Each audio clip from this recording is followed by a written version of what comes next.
right now there's a lot of different stressors going on. Please don't feel guilty if you're struggling during this time. We're going through like this forced isolation. You know, like I'm even having a sense of anxiety even when I just leave the house, even though I like to be outside, but it's being home is my new routine. It's my new sense of comfort. So even for those people who don't like being home, they're realizing like, I don't want to be home, but I also don't want to leave. And people are kind of experiencing the same thing about movement. Like I have all this time on my hands. Why don't I want to do things? That's not what this circumstance is calling for, but really worrying about like your mental health and your mental stability, and to get more comfortable with not being so busy, right? In a society that's always forcing you to be so busy, this is our time to get comfortable with not being so busy, and kind of get comfortable with the idea of being alone with ourselves, because that's what we're supposed to be doing right now. I always ask the question, what is driving it? You know, what's behind it? Because just like it's about being kind to yourself and allowing yourself the freedom to just be, it's a wonderful thing to get up and get dressed and take a shower and put makeup on and move your body if that's what you choose to do, because moving your body can get, you know, can snap you out of feeling down and depressed. You know, always sleeping in or always staying in your pajamas and never moving is also not super effective and can send you down the rabbit hole of depression and not feeling super good, especially in a time when there is such social isolation. So it's helpful for you to find some sort of balance. You know, we are really trying to adapt to a time that's so unique and we've never really been a part of. I want to bring out a eating disorder term. Don't binge on either one of those things. Yeah.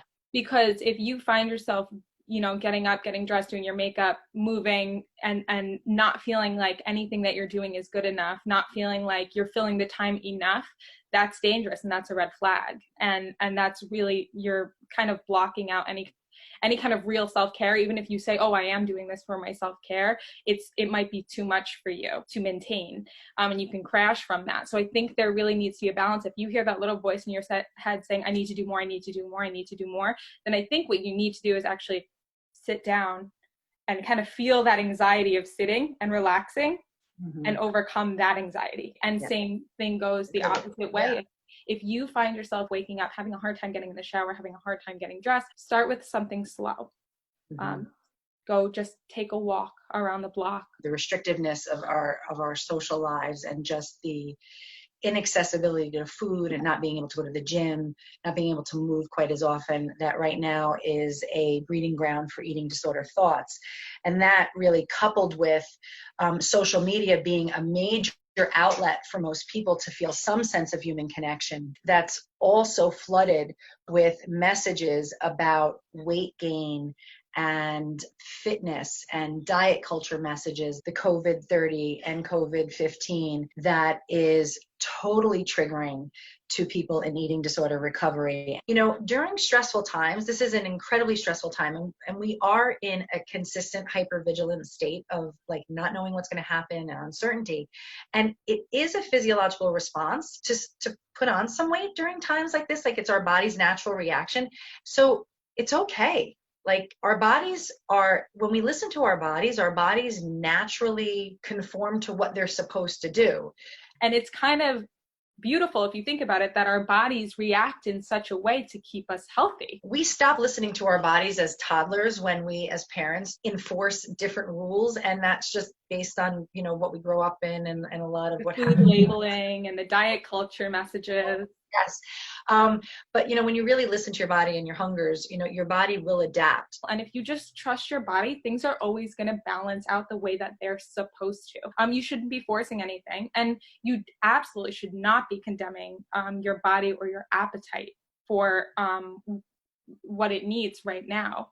We want to address the memes because they're supposed to be lighthearted, but they're really not funny, because even if you laugh initially, that might be internalized in some way, and there could be a lot of guilt around, you know, how you look. I think those messages are what's making people get on the scale and like wonder if they've gained weight themselves. And it's, you know, the scale is really not your friend. You have to get rid of that. It's not there for your health.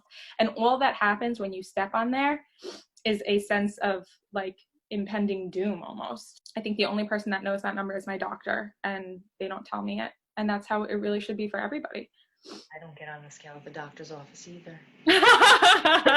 I said, you can find out other things about me by my blood work if you need. Right. It's like, think about how you felt prior to getting on that scale. Did you feel good in your body? Did you feel rested? And then the minute you get on, it's like, it determines your mood. What was the point of that other than, make you feel like you're in competition with changing that? And it's a number. It's a number on a piece of plastic or metal. And that is basically it. It doesn't determine the life that you've created, how you feel in your body, your health, what defines you, what informs you, what makes you happy, what makes you smile, what makes you laugh, none of it.